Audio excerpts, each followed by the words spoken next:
Con gì? Là chị nhìn thấy con slick của mẹ. L L. Cái tai. Đúng rồi. Là cái tai đây này, tai để nghe này. Thợ xây. Đúng rồi. Đọc ở dưới. Đọc ở dưới đi, cố gắng đi. Quan trọng bài dưới. Quan trọng bài. Mẹ ơi, cái này từ đâu vậy?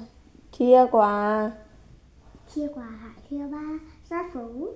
Ở phố có xe.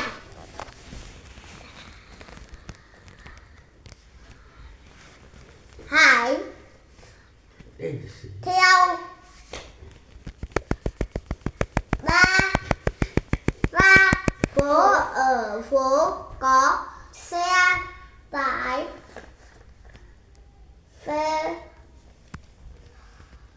xe hơi. Đúng rồi. Xe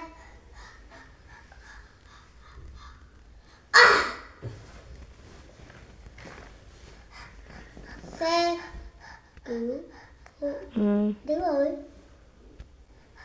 Dẫn em sang kia đọc Có kìa. nhà bán đồ chơi.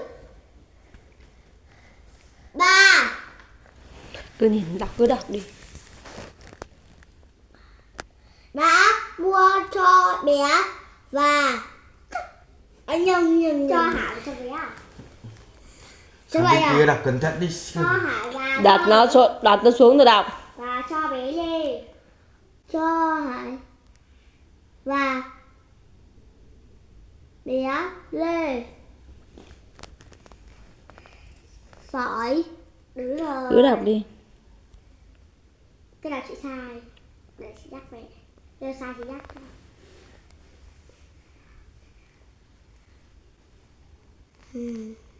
Mà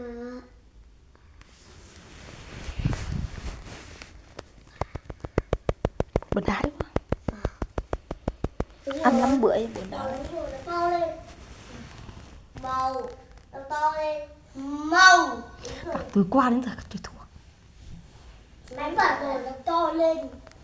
Mà sợ ấy đấy. Sợ đọc sai. Nhanh hết nhà chủ Nó này. to lên nhá. Lại phải đi Im cứ là to lên. mưa gió ngại đâu chịu được. Mẹ nó quay video và đây to hơn. Màu Ngày nào mà chủ nhật ngủ được xíu. Cái lồn man.